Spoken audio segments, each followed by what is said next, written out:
এই ভগবত গীতা কার থেকে আমরা পেয়েছি? কে কে জানেন ভগবত গীতা কে দিয়েছেন? আচ্ছা, ভগবত গীতা পরমেশ্বর ভগবান শ্রীকৃষ্ণ দিয়েছেন। গীতা, গীত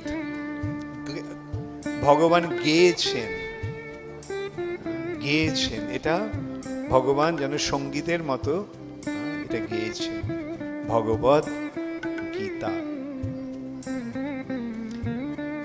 এই যে অপূর্ব জ্ঞানগর্ভ যে যে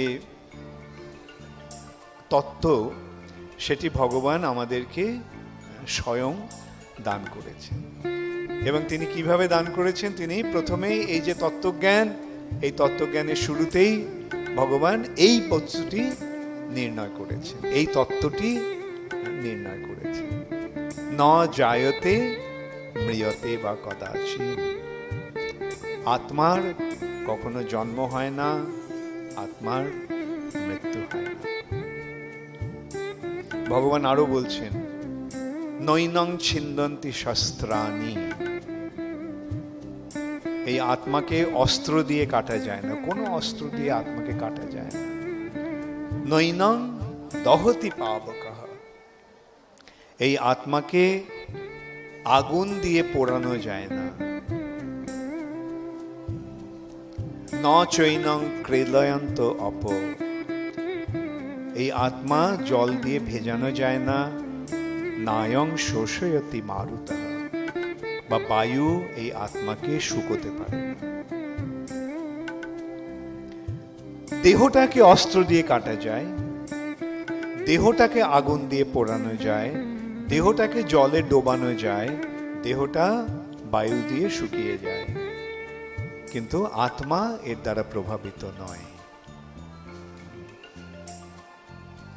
তাহলে আমরা দেখতে পাচ্ছি কি, যে দেহটাকে কেন্দ্র করে আত্মা এই জড়জগতে কার্যকলাপ করছে।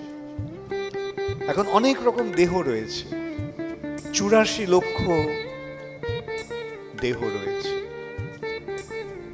তার মধ্যে আছে জলচর, স্থাবর। প্রথমত স্থাবর এবং জঙ্গম। এক রকমের দেহ আছে যেগুলি স্থাবর, মানে এক জায়গাতেই দাঁড়িয়ে থাকে, চলতে পারে না। সেই দেহগুলি কোন দেহ? গাছপালা। গাছপালাগুলি হচ্ছে স্থাবর। আর অন্যরকম আরেকটি দেহ আছে, সেগুলি হচ্ছে জঙ্গম। জঙ্গম মানে চলনশীল, যেগুলো চলে, ঘোরাফেরা করে। কীট পতঙ্গ, পশু পাখি, সরীসৃপ, মানুষ, এরা সব জঙ্গম। এবং তাদের মধ্যে অনেকে জলচর, অনেকে স্থলচর।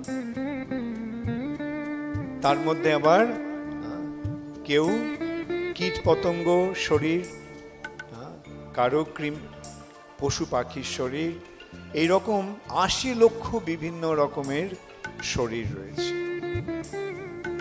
আর 4 লক্ষ শরীর হচ্ছে মানুষের শরীর। আর এই যে মানুষের শরীর, সেই মানুষের শরীরও আবার বিভিন্ন পর্যায়ে পড়ে। অসভ্য শরীর, অসভ্য মানুষ, অর্ধসভ্য মানুষ, আর সভ্য মানুষ। এই সভ্যতার মাপকাঠিটা কি? কিসের পরিপ্রেক্ষিতে এই সভ্যতার বিচার হচ্ছে? ভালো কাপড় জামা পরা, ভালো বাড়ি গাড়ি চড়া, এটাই কি সভ্যতার বিচার? না। আমাদের বেদের যে সভ্যতার বিচার, সেই বেদের সভ্যতার বিচার হচ্ছে যারা শাস্ত্র, তত্ত্ব, জ্ঞান আলোচনা করার সভায় বসতে পারে।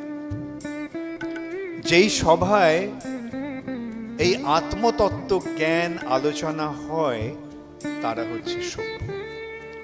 আর যারা ভগবত তত্ত্ব নিয়ে আলোচনা করে না, করতে পারে না, তারা হচ্ছে অসভ্য। আর যারা বেদ মানে কিন্তু বেদের আচরণ করে না,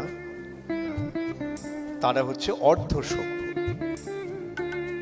এখন আমরা যদি প্রশ্ন করি, আপনারা কি অসভ্য হতে চান?